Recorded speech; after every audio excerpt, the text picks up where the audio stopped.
A few months go by when the party find themselves back in the village of Gray. The family from the past months have been under close watch and no strange activity have come from them since. Some strong urge has come over the party to meet back at this location, like something compelled them to come back.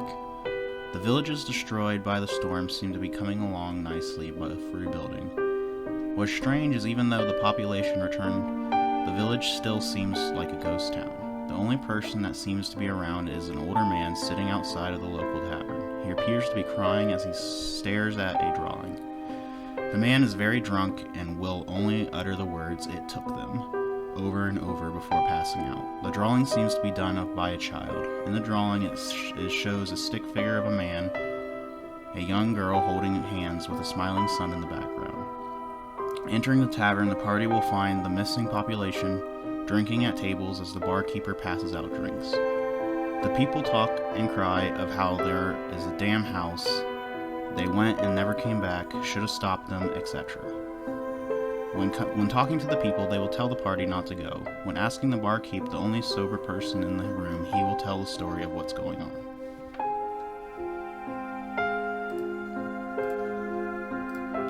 The first group went to the house in hopes of finding a hidden fortune. The second group was kids who were looking for fun. The third group was a search party.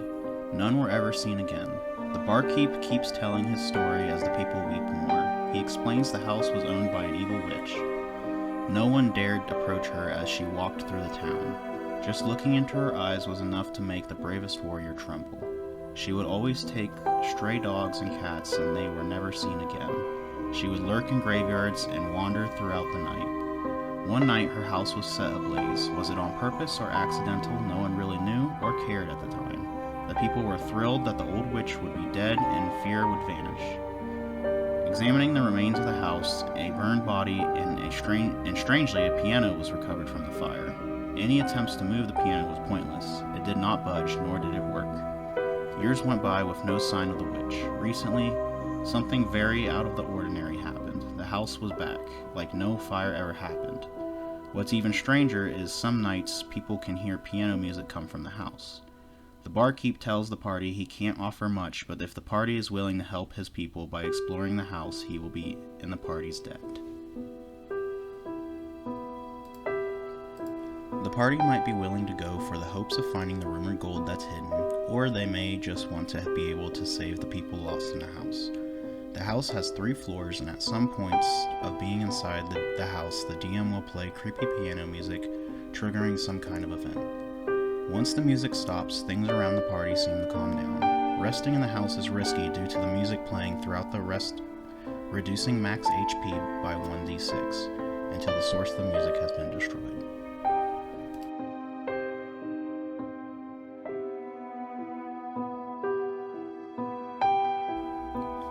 This long, disgusting hallway is littered with dead bodies. As the party enter the house, they will turn around to notice the door they entered is now missing. No attempt to break the wall will work. Examining the 8 bodies that appear to be the bodies of men, women, and children, suddenly piano music starts playing as dead shake and rise and attack the party. The zombies will drop after a few rounds once the music stops, ending combat. The music also stops if the zombies are destroyed.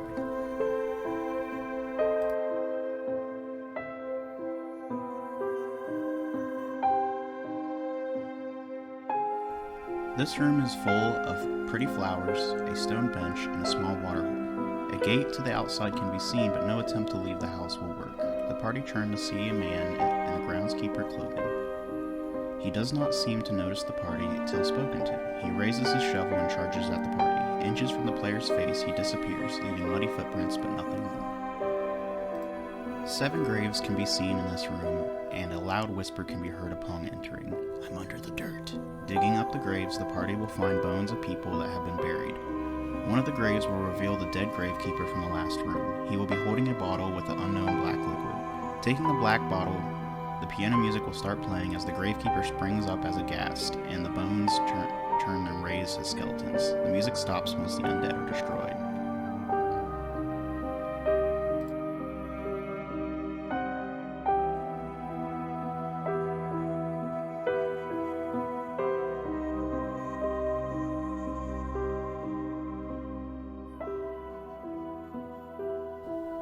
The walls in this room are damp with blood. The blood drips from the ceiling, down the walls, over the furniture, and into the party's shoes. In a blink, it's gone. Everyone who enters the room must make a 15 wisdom save or take 1d10 psychic damage and be frightened of the room. With a perception check of 15, 3 of the books in the library stand out from the rest. One book is labeled The Witch's Boy. The book tells the story of how a boy fell in love with a beautiful girl. This boy would play lovely tunes on his piano for the girl. When the girl revealed her true identity to the boy in disgust tried to kill her. Instead, the girl killed the boy and cursed his soul to the piano so she could hear his lovely music whenever she wanted. The author of the book is scratched out, but under it reads, in all caps, "No longer with us." The second book is very colorful. The book only has 3 pages and each a different solid color, green, blue, and red. When the piano music is played, the book will flip between the pages on its own, revealing a pattern: red, red, blue, red, green. The third book is still drenched in crimson, and opening it leaves the reader nauseous. Pentagrams move along the pages with the word old written all over every page. This room is covered in a thick layer of dirt. The party cough as it gets on their skin and in their lungs. Everyone who enters the room must pass a con save of 10 or be stunned for 2 minutes and take 1d4 poison damage. A man on fire runs out of the room. His skin bubbles and cracks, falling away from him and leaving behind a fiery skull that clatters to the ground. The skull cools off and sits in front of the party. If a party member touches the skull, they must pass a 15 wisdom save or roll a d6. On a 1, the player catches fire, taking 1d6 fire damage until the fire is put out. On a 2 through 5 roll, the skull is dropped as the PC is frightened and has the urge to leave the house. On a 6, the piano music starts to play as the skull turns into a flame skull. The skull is indestructible until turned into a flame skull, and once destroyed, it will speak, "She will kill you," before returning to dust.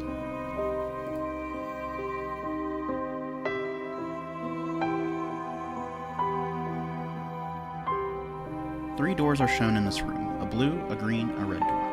If a player walks down any of these door paths, they end up back through the servants' quarters. If the pattern is walked through, the PC ends up in the chapel.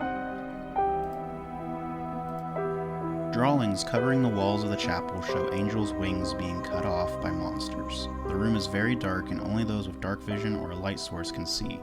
Up on the pedestal of the chapel is a glowing feather, can be seen hovering above it. 4 shadows lurk in the chapel waiting for the party to take the feather. Once the feather is taken, the exit vanishes and a radiant glow fades from the feather. The piano music starts to play as the shadows attack. Once slain, the chapel shines in bright light as the exit fades back into place.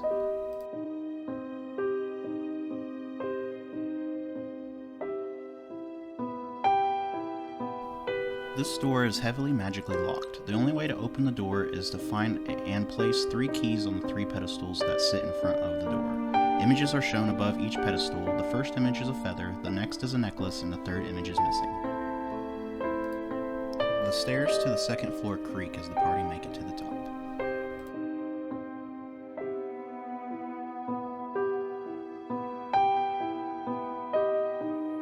Plates are broken on the ground like a fight has broken out here.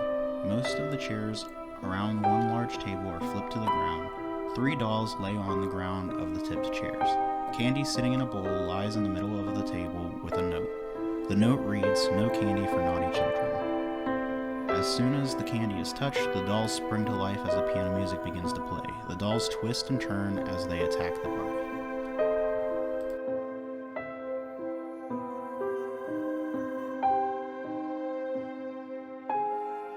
An invisible creature lurks here. It will make a pickpocket check with a +6 for players' valuable equipment. Once caught, it will giggle, telling the party "thank you" before running off. The party can try to fight this creature. Use the invisible stalker stat block.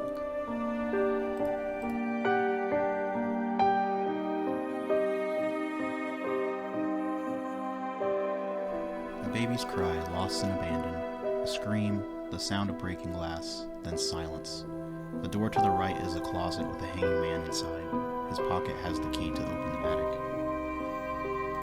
The party see many mirrors in this room, along with a man crying on a bed. He repeats to himself in multiple languages, "This will help." Nothing will snap him out of his mumbling as he stands up and walks into one of the mirrors. As the party look into the mirror, they will see not themselves, but another party member looking hurt and sad. The reflection speaks, saying, "This will help." Roll a d20. On 1 through 10, the PC strong urge to hand the reflection something from their inventory. 11 through 20, the reflection hands the PC a copy of an item from the PC that look alike. A PC can make a DC 10 strength check to pull the man out before he vanishes, with him only losing his arm. The man has no memory of what happened in the room. He only knows he wants to leave the house. Something feels strongly right about this room. Something is resisting the evil from the house. Broken statues of angels are scattered across the room. This room is safe to rest in once without the HP reduction. This room is a mess. Junk lies everywhere, making it hard to move. A safe lies to the far right of the room with a sleight of hand check of 15 to open. On a failed check, the PC takes 2d4 from a knife trap. Inside the safe is a small rock and nothing more. This is a magic rock that has 3 charges. Using a charge will refill an inspiration point, and once all 3 charges are used, the rock turns to dust. 2 small boys are playing with a bat in this room, smashing things, and can move around freely. One boy asks if the other boy wants a turn with the bat. The boy takes the bat and states how he would like all the turns with the bat before beating the first boy in the head. He hits the boy to a bloody mess as the piano music starts to play. The boy with the bat morphs into a hairy beast and attacks the party. The boy, before dying, yells, "Daddy, they're coming!" as the music fades.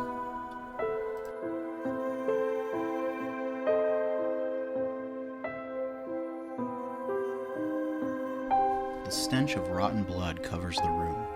The doors vanish as the walls turn into a squishy flesh-like material. Something fades in the middle of the room. The monster made of flesh stares down the party. 6 Stinges detach themselves from the golem as the party get ready to fight. The golem roars as the piano music starts to play. Once the golem falls, the music ends and the walls turn back to normal.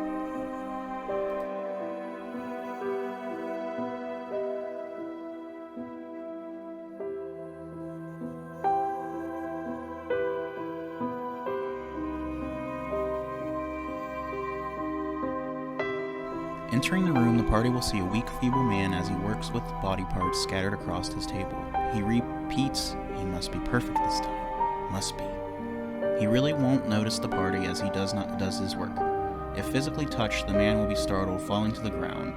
The man pulls out a knife as he slides against the wall in fear. When questioned, he just tells the party it must be perfect this time. He will, however, tell the party his name is Albert, and he just can't tell the party about them. If forced to tell, the piano music starts to play as Albert begs and screams, "No!" He takes his knife and stabs himself in the neck, slumping over dead as the music stops.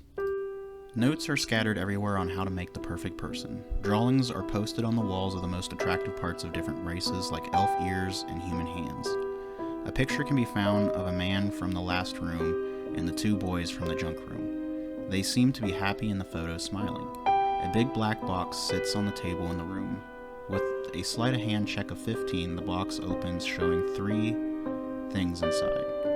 The foot of a rabbit, a devilish statue, and a note lay in the box. The note reads, "To my children, I love you so much. One day you may be free." This room holds medical supplies from bandages to 2 healing potions. The rest of the room is full of junk. Seems like a normal bedroom. The typewriter beside the bed starts to type out a note on its own. The note reads, "It's safe here. Rest now." Then it stops. This is another safe room for the party to rest in once. The room is pitch dark, and if not examined before entering, the party may fall in a pit. Splash is all is heard as the party member who fell is attacked by 4 quipperfish. Some closets in the room are open with dead bodies hanging out from them. The hole is climbable.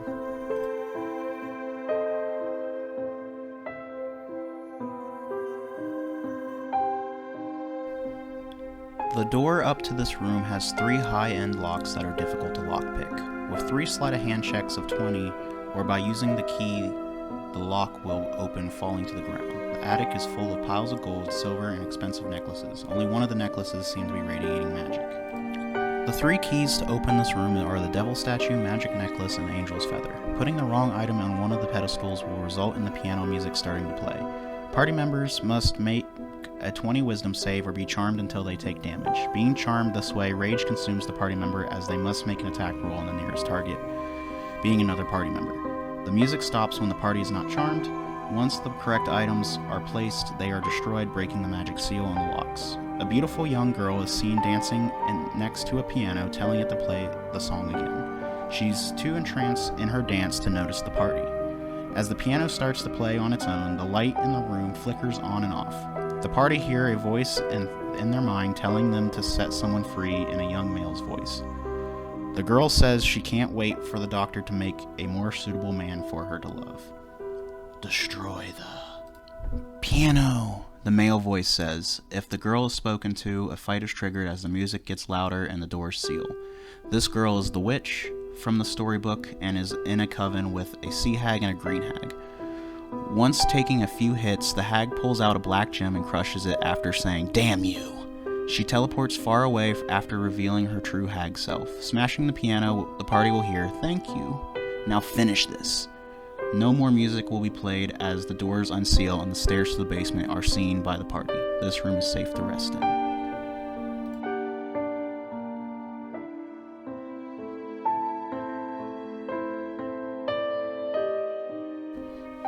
If the party rests too many times at this point, they will feel a sense of urgency to finish the task. After some time, the rooms flash purple and the house starts to shake. The voice from the piano speaks once more, telling the party to hurry as blood drips from the walls spilling out. No rest for the pure. Going down the stairs, the party may trigger a trap. One of the stairs has a pressure plate that will turn the stairs into a slide. A perception check of 15 can spot the trap if the party was looking for it. If a trap is triggered, the party are knocked prone as they fall, taking 1d4 damage. The party will land in black tar. The tar reduces the speed of those who touch it by 15 feet. A magic damaging attack can wash the tar off like fire. The door in the pentagram room is magically locked. A giant red pentagram is on this door with the words "Blood Seal" written in many different languages rotating around it. Only the blood from 3 mini-bosses can break the seal to the door. 3 empty cups sit on the altars in front of the door where the blood must be put. The door to the south is the closet door with a zombie in it. The zombie, however, will not attack the party and will hand the party a piece of paper. "I'm Will," the paper reads. If the party try to communicate with Will, he understands but cannot speak. Will is the boy from the story and the soul that was trapped in the piano. He will walk towards the empty cups and moan. The moan sounds like he's trying to say blood. He will try to tell the party the best in his ability that the blood of the hag minions is the key to open the door. He will then beat his head against the door until the party comes back. A will-o-wisp floats above a chair, excited to see the party. It quickly flies towards the furthest door in the room. If open, the PC must make a dex check of 13 or be grappled by the door that turns out to be a mimic. The wisp flies around with glee and follows the party and will attack if bored or provoked.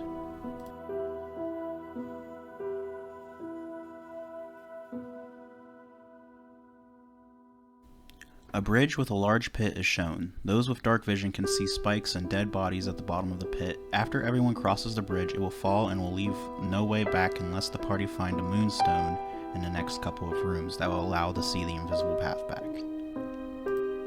Giant barrels of what's supposed to be wine are broken and spilled on the floor. Tiny red mushrooms are growing in the red liquid. This liquid is blood.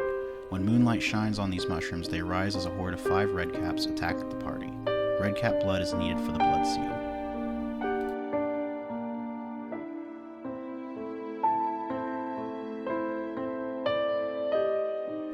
Big iron doors are shown.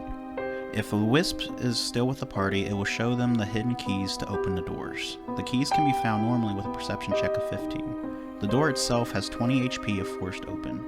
Inside the vault is many silver and gold coins with a shiny rock on top. This is the moonstone. The holder of the stone gains dark vision and they glow with moonlight. The stone will also show the hidden path back to where the bridge broke. When entering this room, the party will hear a voice that says, "Is someone there? We need help." A man can be found in a cell near the entrance of the room. He tells the party his name is Speck and he's from the village of Grey. Speck speaks once more. "Me and my wife Cindy are trapped here. She is in the cell further down, but she stopped talking to me." The locks are easy to open, and in looking into Cindy's cell, the party will see a shriveled up woman who appears to be dead but moans a little. Speck will insist the party check on her. If Speck is set free first, he will run to his wife as an insect-like worm jumps and burrows into his chest, killing him. Cindy is a spawn of Caius and will attack the party. After 10 minutes, Speck will rise as one as well.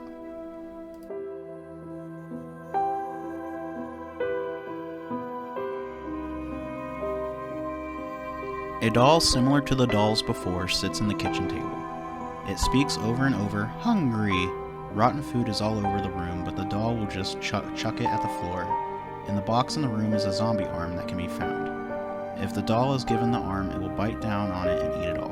"Thank you," the doll says as it throws up a couple potions of healing. If the doll is destroyed, it will say, "Why do you hate me, Mommy? Daddy?" A little girl is found playing with toys. This is the little girl of the drunk man with a drawing, and it is up to the party what to do with her. Her name is Samantha, and she's scared of the party. The water in this room is beautiful. It glows and gives off an eerie vibe. To the back of this room is a closet door where if opened, a sea spawn will attack. A larger sea spawn then rises from the lake. HP on the larger sea spawn is 160 as it attacks are 5d4 plus 5 and 5d6. Roll a d4 to see what anatomy attacks it will use, with a 4 being a reroll. Plus 7 to hit, sea spawn blood is needed for the blood seal.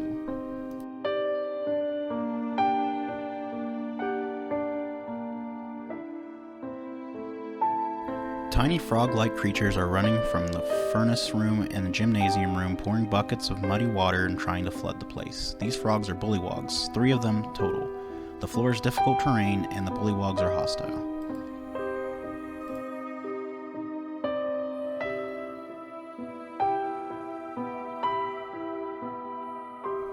More bullywogs are in this room, except they are ready to ambush. When entering the party, we'll see a large furnace flooded with swamp water.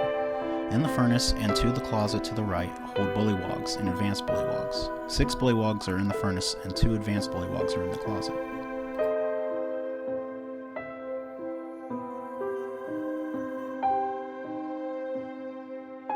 This room is covered in even more swamp water that it covers part of the party's legs. 2 bullywug bosses and stand guarding the next room. They shout, "Won't take King's blood!" as the advanced bullywug runs towards the party.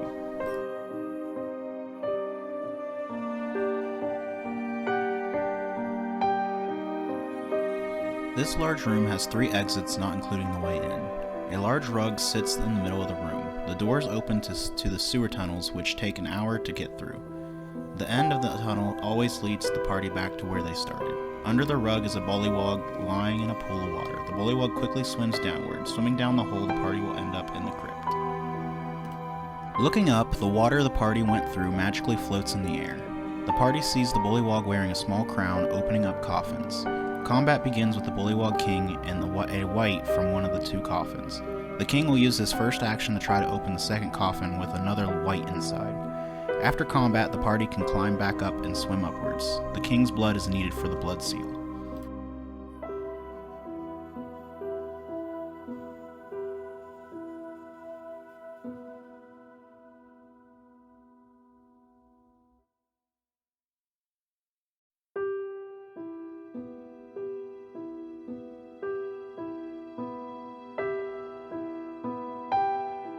Placing the blood in the 3 cups, the blood will begin to rise and splash itself on against the pentagram door.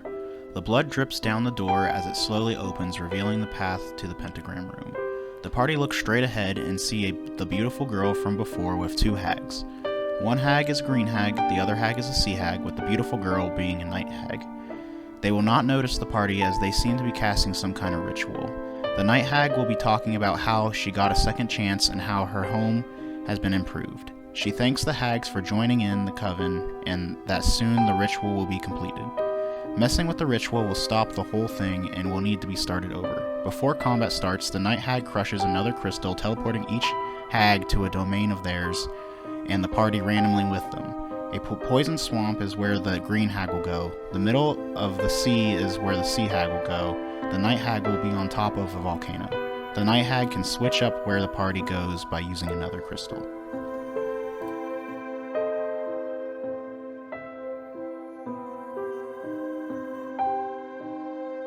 Every PC in the swamp must make a con save of 15 or be poisoned. Every PC in the sea have a disadvantage on attack rolls and the risk of drowning. Every PC on the volcano will have the risk of fire geysers hit them for 1d10 fire damage. Roll 3d12 to see where the fire will rise each round on the numbered grid.